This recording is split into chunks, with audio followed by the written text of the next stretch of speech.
करें तो आपका कहता है किसी इलेक्ट्रॉनिक सर्किट में किसी जंक्शन बिंदु पर मिलने वाली धाराओं का बीजगणितीय योग शून्य होता है। तो पहला पॉइंट इसमें क्या है, आपको कह रहा है किसी इलेक्ट्रिक सर्किट में किसी जंक्शन बिंदु पर मिलने वाली धाराओं का बीजगणितीय योग शून्य होता है। मतलब कि ये कोई पॉइंट्स है तो इसके इधर आने वाली और आने वाली धाराओं का जो बीजगणितीय योग का मतलब दोस्त पॉजिटिव और निगेटिव से मतलब होता है। ये आपको नेक्स्ट डिफिनीशन यहाँ नेक्स्ट आपको पॉइंट से बिल्कुल क्लियर समझ जाएंगे आप। देखिए क्या दिया है कि एक जंक्शन पॉइंट्स की ओर आने वाली धाराओं का योग जंक्शन पॉइंट के से दूर जाने वाली धाराओं के योग के इक्वल होता है। अर्थात अगर हम पॉइंट्स करें, हम इस प्रकार यहाँ पर आपको डिनोट करके बताते हैं, जैसे कि आप यहाँ पर क्लियर देख रहे हैं दोस्त, ये आपको दिया गया है यहाँ पर, ये I1 ये इधर अंदर की ओर आ रहा है और I2 भी अंदर की ओर आ रहा है और I3 बाहर की ओर, I4 बाहर की ओर और I5 भी आपके बाहर की ओर, ये सभी आपके इस प्रकार आपको दर्शाए गए।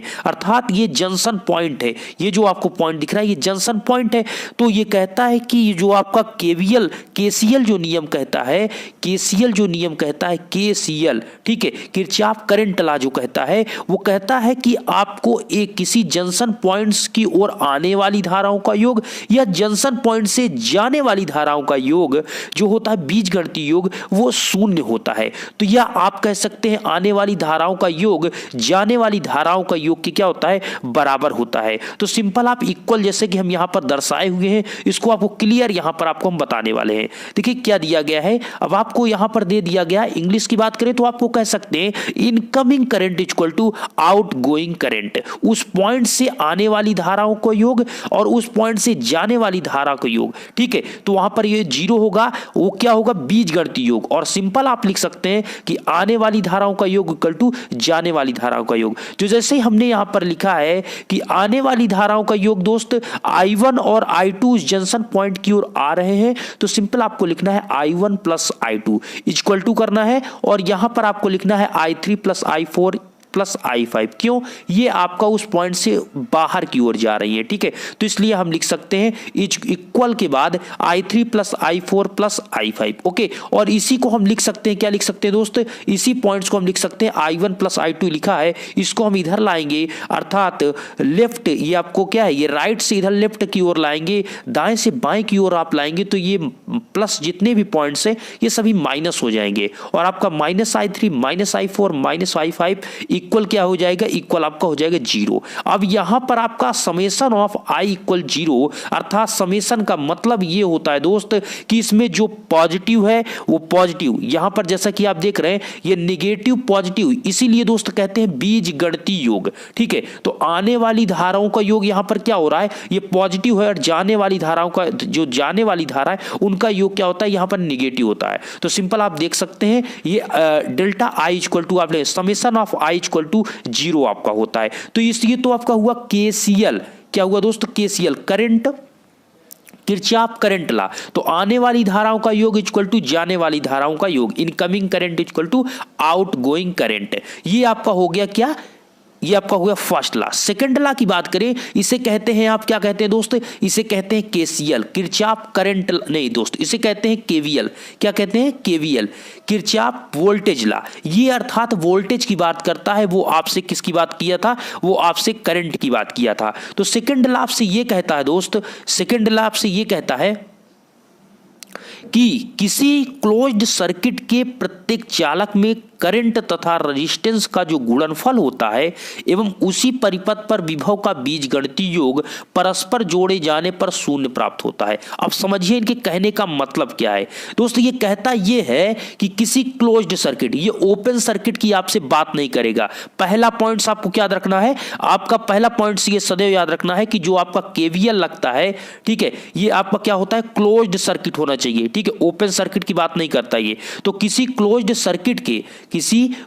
सर्किट के प्रत्येक चालक में करंट तथा रेजिस्टेंस का गुणनफल इंटू मतलब I इंटू R, करंट और रेजिस्टेंस दोनों हो गए, इनका गुणनफल एवं उसी परिपथ पर विभव का बीजगणितीय योग। उसी परिपथ पर विभव मतलब यहां पर ईएमएफ की बात की जा रही। किसकी बात की जा रही? EMF, electromotive force. हमने इस सब चीज को आपको पहले भी जो पार्ट 1 था या पार्ट 2 था उसमें हमने आपको क्लियर कर दिया था। तो delta I R equal to delta I R plus delta, दोस्तों डेल्टा नहीं, summation of I R plus summation आपका है यहां पर आपका ईएमएफ, अर्थात यहां पर आपका ये समेशन का चिन्ह लगा आई आर प्लस ईएमएफ। जितने भी आई इंटू आर को है इसको जोड़ना है, यहां पर ईएमएफ जितने भी E1 plus E2 plus E3 जितने हैं प्लस माइनस से इसको जोड़ना है और इक्वल क्या करना है? 0। तो यही आपका होता है क्या? ये आपका होता है केवीएल। क्या होता है? ये होता है केवीएल, किरचॉफ वोल्टेज लॉ। तो ये कहता है कि उसमें जितने भी आपके लगे हुए हैं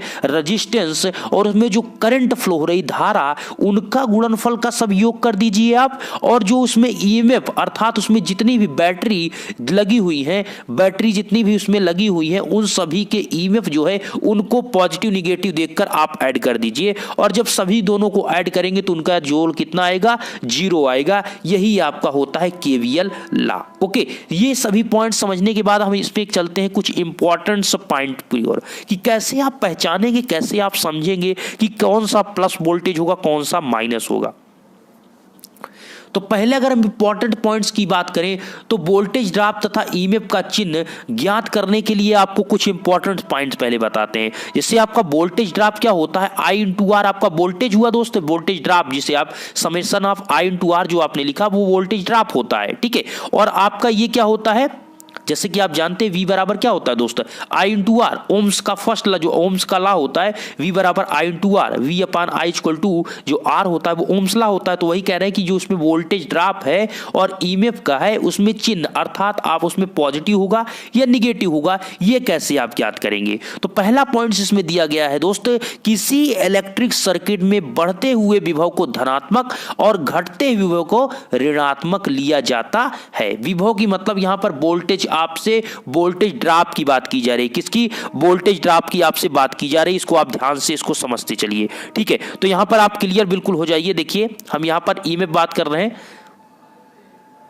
यहां पर जैसे आपको यहां पर इस पॉइंट्स को क्लियर किया गया,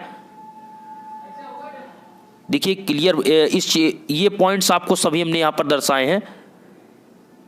देखिए दोस्त आपको यहां पर क्लियर हाँ ये पॉइंट्स आप ध्यान से देखिए। ये कहा जा रहा है आपसे, सिंपल आप समझिए, ये आपसे कह रहा है कि किसी इलेक्ट्रिक सर्किट में बढ़ते विभव को धनात्मक और घटते विभव को ऋणात्मक लिया जाता है। अर्थात आपको कोई जैसे सर्किट ये दे दिएगा, मान लीजिए कुछ देर के लिए यहां पर प्लस है, ये माइनस है, ओके, ये प्लस है, ये माइनस है, ये बैटरी लगी हुई है, ठीक है, ये बैटरी आपकी लगी हुई है। तो अगर आप इस तरफ से चलते हैं, ऐसे इधर जा रहे हैं, ठीक है, और इस प्रकार इधर आते हैं, तो अगर आप इस प्रकार आगे की ओर जा रहे हैं तो आप क्या कर रहे हैं? पॉजिटिव से क्या जा रहे हैं? निगेटिव की ओर। तो क्या लेंगे आप? ईएमएफ क्या लेंगे? निगेटिव लेंगे। आप क्या लेंगे दोस्त? नहीं, आप पॉजिटिव लेंगे। क्यों?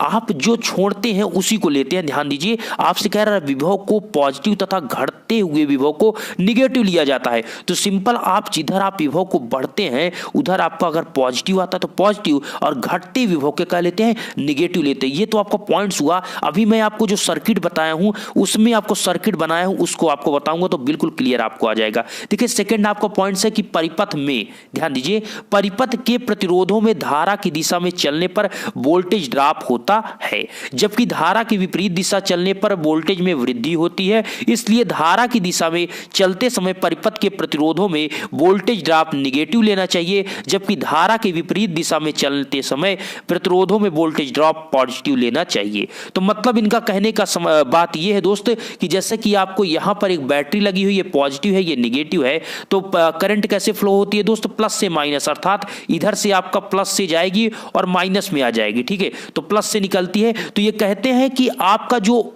वोल्टेज ड्रॉप होगा वो कैसे लेंगे?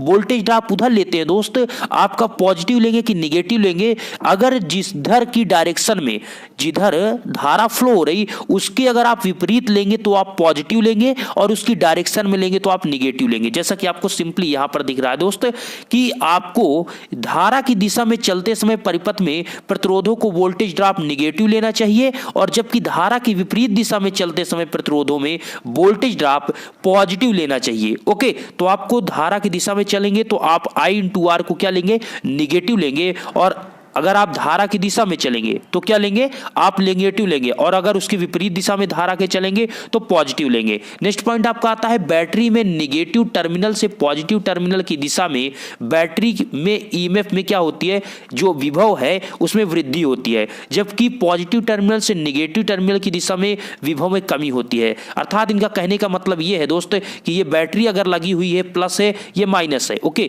तो कह रहे हैं बैटरी में नेगेटिव टर्मिनल से पॉजिटिव टर्मिनल की दिशा में बैटरी की विभव में क्या होती है, वृद्धि होती है। सिंपल सी बात हो दोस्त, पॉजिटिव की ओर जाएंगे तो आपका क्या होगा, ये इधर से आप इधर जाएंगे, अर्थात पॉजिटिव से जब निगेटिव की ओर, निगेटिव से पॉजिटिव की, निगेटिव जो टर्मिनल है उसके पॉजिटिव टर्मिनल की ओर जाएंगे तो बैटरी की विभव में वृद्धि होगी, और जबकि अगर आप पॉजिटिव टर्मिनल से निगेटिव टर्मिनल की ओर जाते हैं तो उसके विभव में क्या होगी, कमी होगी। इस पॉइंट को सदैव ध्यान रखिए।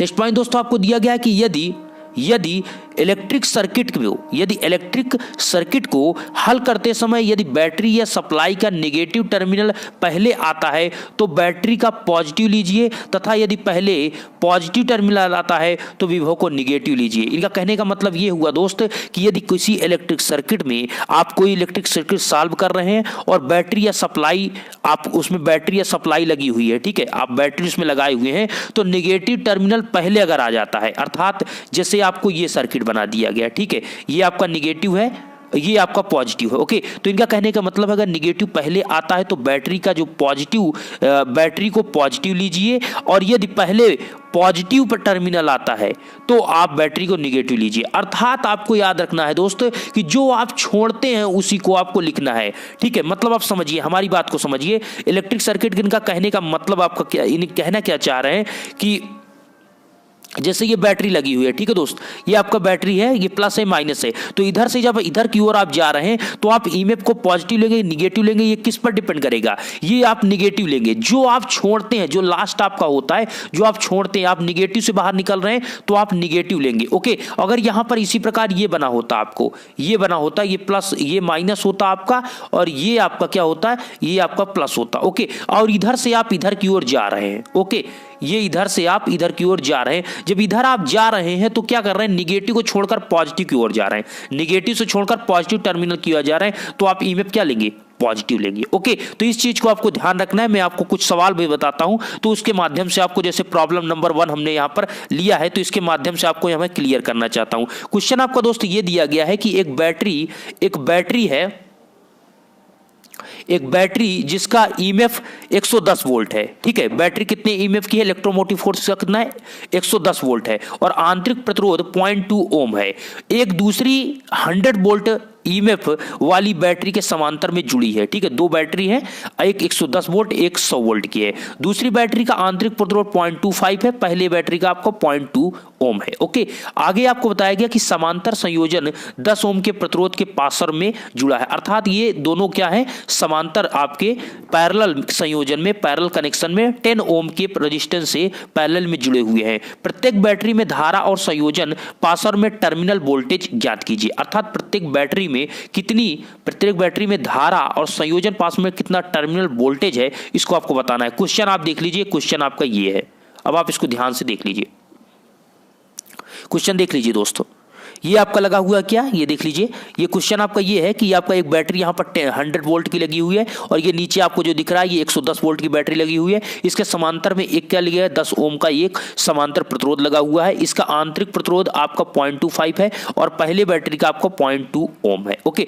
तो ये सभी कुछ आपको यहाँ पर सब कुछ दर्शाया गया है, ठीक है। ये दूसरे बैटरी का, ये आपका क्या है, पहले बैटरी का आंतरिक प्रतिरोध है, ये दूसरे बैटरी का आंतरिक प्रतिरोध है। ओके, और इस सर्किट के माध्यम से अब आपको यहाँ पर केवीएल केसीएल कैसे लगाना है, कौन सा नियम लागू होगा, आइए देखते हैं। तो दोस्त यहाँ पर आपको क्या लगाना होता है, यहाँ पर आपका लगेगा क्या, केवीएल लगे, क्या लगेगा, वो किरचॉफ वोल्टेज लॉ। तो हम पहले इसको लिखते हैं, माना 110 वोल्ट बैटरी, माना 110 वोल्ट वाली बैटरी में I2 और 100 वोल्ट वाली बैटरी में I1 धारा प्रदान करती है, अर्थात आपकी बैटरी लगी तो उसमें से करंट फ्लो होगी। तो मान लीजिए कि पहली बैटरी से I1 धारा फ्लो हो रही है, दूसरी बैटरी से I2 धारा फ्लो हो रही है। ओके, तो इन दोनों धाराओं से जब फ्लो हो रही है तो क्या होगा, तो इस प्रकार आपका क्या हो जाएगा दोस्त, आप सिंपल देख लीजिए, ये जो है 10 ओम का, इससे कितना करंट आपकी जाएगी, वो कैपिटल आई जाएगी। और कैपिटल आई क्या होगी, इसको आप ध्यान से समझिए। कैपिटल आई आपकी होगी I1 प्लस I2, अर्थात इससे जो बैटरी 1 और बैटरी 2 जितनी भी आपकी करंट फ्लो हो रही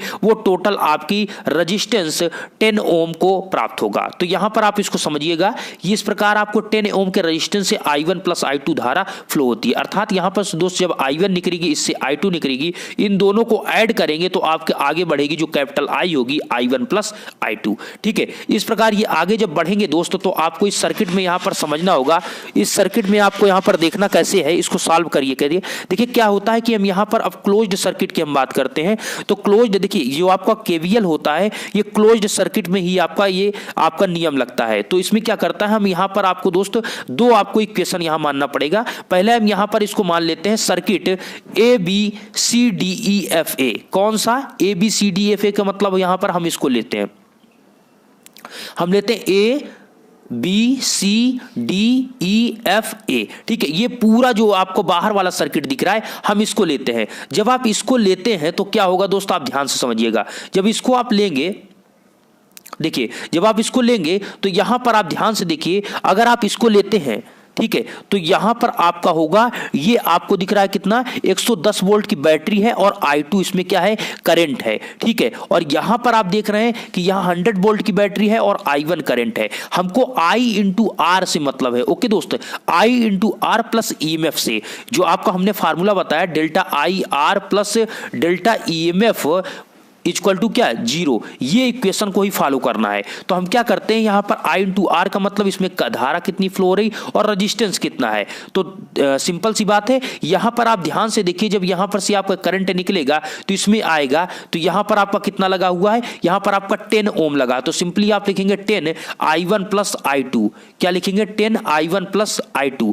क्यों दोस्तों, यहां पर कैपिटल I की वैल्यू क्या है, I1 प्लस I2 है। तो 10 into I1 plus I2 V equal to I into R जो होता है आपका वो फार्मूला, और प्लस 0.2 I2। हम कहां से जा रहे हैं, हम दोस्तों इस सर्किट से जा रहे हैं। हम कहां जा रहे हैं, इस सर्किट से। ठीक है, तो ये आपको इस रास्ते में आएगा तो 0.2 I2 होगा। आप देख लीजिए, ये जो धारा आपकी फ्लो हो रही, यहां से आपकी कैपिटल I जाएगी, तो यहां से जब आपका I1 प्लस I2 आएगा तो फिर इसमें I1 चली जाएगी और इसमें आपकी I2 चली जाएगी। ठीक है, तो यहां पर I1 I2 इस प्रकार डिवाइड किया गया है और ये आपका हो जाएगा यहां पर 0.2 I2। इस प्रकार आप इसको सॉल्व करेंगे तो यहां पर आपका इक्वल टू 110 वोल्ट। 110 वोल्ट क्यों लिख रहे हैं दोस्त, इसके जो क्षेत्र में आ रहा है, कौन सी बैटरी आ रही है, ये, ना कि 100 वोल्ट। हम बात कर रहे हैं इस क्लोज सर्किट की, तो ये भी उसके अंदर है, इसका कोई मतलब नहीं है। तो यहां पर आप इक्वल में लिखेंगे 110 वोल्ट। ओके, इस प्रकार आपका ये इक्वेशन बन जाएगा और इसको आप लिख सकते हैं इससे मल्टीप्लाई करके, तो ये 10 I1 हो जाएगा और इसको 10 से मल्टीप्लाई करके तो 10 I2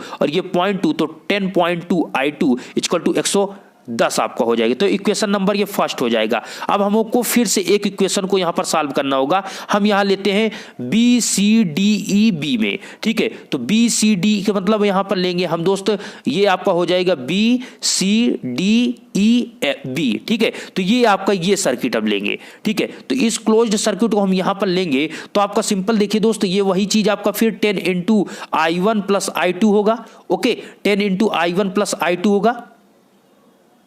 यहां पर सिंपली आपका कितना करंट फ्लो हो रही दोस्तों, कैपिटल I, तो 10 इंटू I1 प्लस I2 हो गया। और इधर से आप घूमकर इधर आएंगे तो फिर आपका इस पॉइंट्स की ओर जा रहे हैं तो 0.25 इंटू I1 होगा। क्यों, इसमें धारा कितनी फ्लो हो रही है, I1। तो आप लिखेंगे 0.25 इंटू I1 इक्वल टू कितना लिखेंगे, 100 वोल्ट। क्यों, ये आपकी जो बैटरी लगी हो दोस्त, इसी के क्लोज सर्किट में केवल ओनली एक बैटरी ही इसके क्षेत्र में आ रही है जो कि 100 वोल्ट की है। तो आप इक्वल देख लीजिए, आप सिंपली लिखेंगे 10 into I1 plus I2 plus 0.25 I1 equal to 100 volt. Okay, इसको सॉल्व करेंगे तो आपका हो जाएगा 10 I2 plus 10.25 I1 equal to 100। अब आपका एक हो गया इक्वेशन नंबर 1 ये और इक्वेशन नंबर 2 ये, इन दोनों को करना है सॉल्व और I1 प्लस I2 की या I1 I2 की आपको वैल्यू निकालना है। तो हम इसको इस प्रकार से सॉल्व करते हैं। देखिए दोस्त, हम क्या करते हैं, यहां पर सिंपली इक्वेशन 1 आपको हमने दिखाया, इक्वेशन 1 को इस प्रकार हमने इसमें 100 से कर दिया मल्टीप्लाई।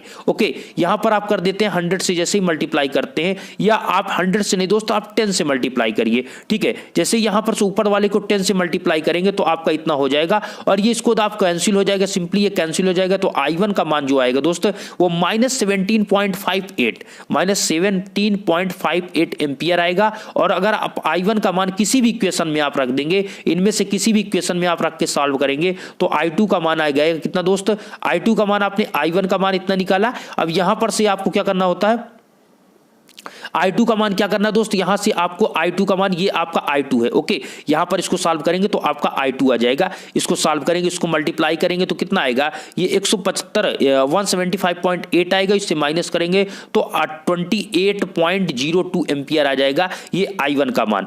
I1 का मान हमने क्या किया, इसमें रख दिया, तो ये I2 का मान आपको प्राप्त हो जाएगा और दोनों को जोड़ करेंगे तो कैपिटल I आएगा। अब देखिए संयोजन के अक्रॉस टर्मिनल वोल्टेज, अभी आपका क्या आया, I1 और I2 आ गया। अब इन दोनों को जोड़ेंगे तो कैपिटल I आ जाएगा। तो सिंपल हमको टर्मिनल वोल्टेज के अक्रॉस, जो आपका टर्मिनल वोल्टेज के अक्रॉस वोल्टेज निकालना है, टर्मिनल वोल्टेज कितना है, तो उसका फार्मूला क्या होता है, I इंटू आर। लेकिन यहां धारा जो फ्लो हो रही है वो capital I1 plus capital I2 है, इंटू आर करना है। तो सिंपल आप क्या करेंगे, I1 प्लस I2 आप कर देंगे।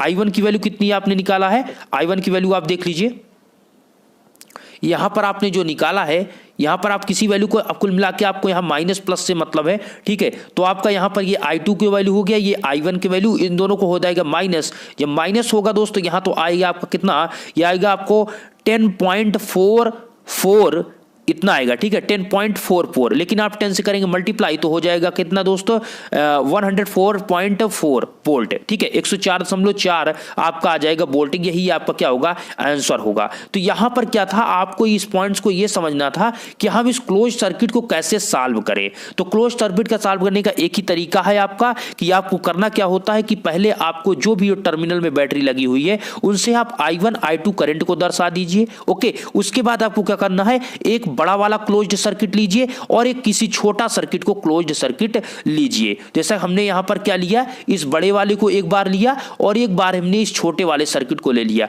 इसमें I1 और I2 दोनों आ रहे हैं, इस प्रकार इसको सॉल्व करेंगे। दो अननोन और दो इक्वेशन आप सॉल्व करेंगे इस प्रकार, तो आपके ये आंसर आ जाएंगे। तो आशा करते हैं ये वीडियो आपको अच्छा लगा होगा। अगर अच्छा लगा तो वीडियो को लाइक कर दें और दोस्तों को अपने शेयर करें, जिससे और भी यहाँ पे स्टूडेंट जुड़ने की कोशिश करें। वीडियो देखने के लिए आप सभी का धन्यवाद।